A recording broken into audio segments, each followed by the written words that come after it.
Second chapter की first exercise. पहला question है which are polynomials in one variable. मतलब हमें ये तो देखना ही है कि वो पॉलिनोमियल है या नहीं है, साथ में ये भी देखना है कि वो वन वेरिएबल में होना चाहिए। ठीक है, तो पहला क्वेश्चन का पहला part 4x³ minus 3x plus 7। अब देखिए, मैंने फर्स्ट वीडियो में बताया था पॉलिनोमियल्स क्या होते हैं। यहाँ पे वेरिएबल है x की पावर यहाँ 3, वो नॉन नेगेटिव इंटीजर है। 1 यहाँ पे कोई पावर नहीं तो 1, इसमें भी कोई दिक्कत नहीं, ये भी नॉन नेगेटिव इंटीजर है। तो ये पॉलिनोमियल है वन वेरिएबल में, क्योंकि यहाँ पे सिर्फ एक ही वेरिएबल इन्वॉल्व हुआ है जो कि है x। यहाँ पर आप देख सकते हैं, यहाँ पर एक ही वेरिएबल है और y की पावर है 2 जो कि इंटीजर है, पॉजिटिव इंटीजर है। तो ये भी एक पॉलिनोमियल है, प्लस इसमें सिर्फ एक ही वेरिएबल है, तो ये भी पॉलिनोमियल इन वन वेरिएबल है। ठीक है, थर्ड में देखिए, यहाँ पर है √t। मैंने बताया था √, का मतलब होता है पावर 1/2, यानी यहाँ पर t की जो पावर आई वो हो गई 1/2। अब 1/2 इंटीजर तो नहीं होता, जबकि इसकी डेफिनेशन थी पॉलिनोमियल्स की कि जो भी वेरिएबल आएगा उसकी पावर इंटीजर होनी चाहिए प्लस नॉन नेगेटिव होनी चाहिए, यानी 0 हो या तो पॉजिटिव हो। तो यहाँ पर इंटीजर ही नहीं है पावर, तो ये पॉलिनोमियल ही नहीं है। यहाँ पर देखिए y की पावर 1 है, यहाँ कोई दिक्कत नहीं क्योंकि ये इंटीजर है, पॉजिटिव इंटीजर है।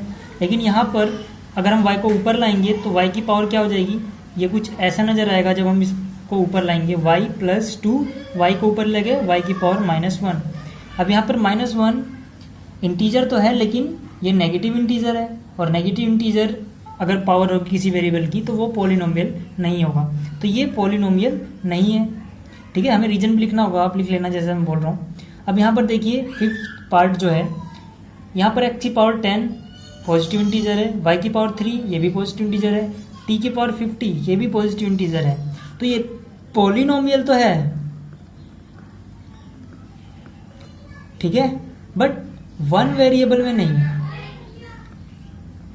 वन वेरिएबल में क्यों नहीं है, क्योंकि यहाँ पर 3 वेरिएबल हैं, तो ये पॉलिनोमियल है, लेकिन ये 3 वेरिएबल में पॉलिनोमियल है। और हमें क्या बताना था, हमें सिर्फ वो पॉलिनोमियल बताने थे जो वन वेरिएबल में पॉलिनोमियल है। क्वेश्चन नंबर 2 जो है उसमें कह रहा है right the coefficient of x²। ये पॉलिनोमियल्स दिए हुए हैं हमें, इनमें हमें x² का कोफिशिएंट लिखना हुआ। देखिए कोफिशिएंट क्या होता है, जिस टर्म का कोफिशिएंट पूछा जाता है उसके साथ कौन जो भी है उसके अलावा वो उसका कोफिशिएंट हो जाता है। अब देखिए x² के साथ इस टर्म में क्या है, देखिए जब प्लस या माइनस रहेगा वो अलग टर्म हो जाएगी। तो यहाँ पर x² के साथ ये नहीं देखना ये है, इसके साथ देखना यहाँ क्या है।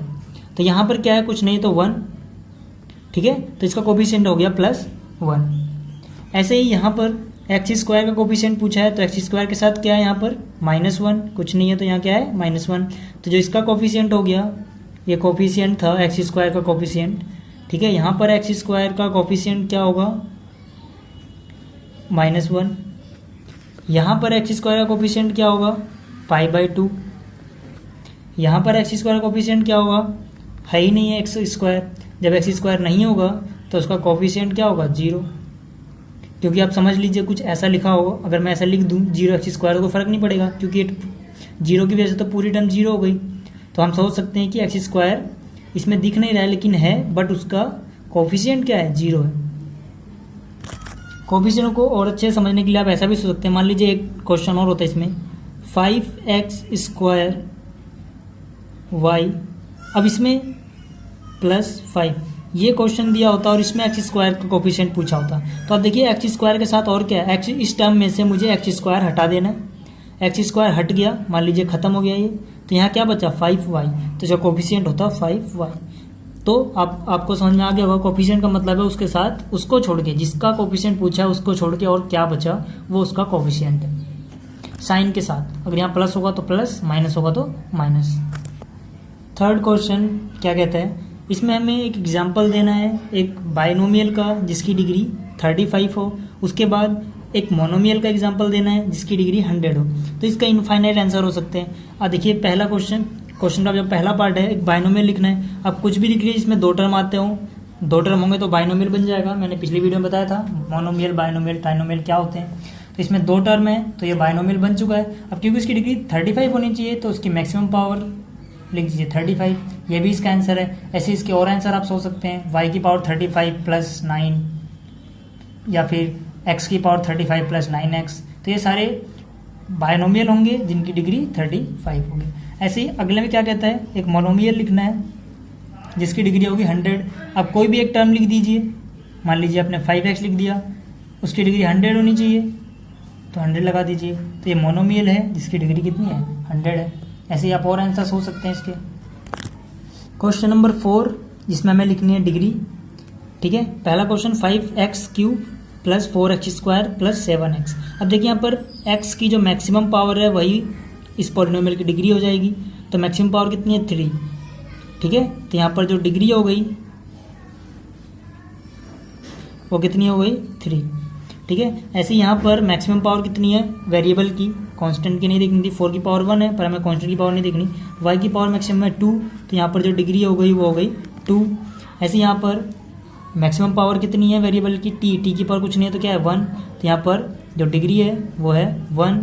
ऐसे यहाँ पर 3, अब 3 की जो मैक्सिमम पावर, सॉरी यहाँ पर जो वेरिएबल है कुछ नहीं है वेरिएबल, तो आप ऐसा समझ लीजिए यहाँ पर x है तो उसकी पावर कितनी है 0, क्योंकि x की पावर 0 1 हो जाएगा अगर x 0 नहीं है तो यहाँ पर जो डिग्री है वो हो गई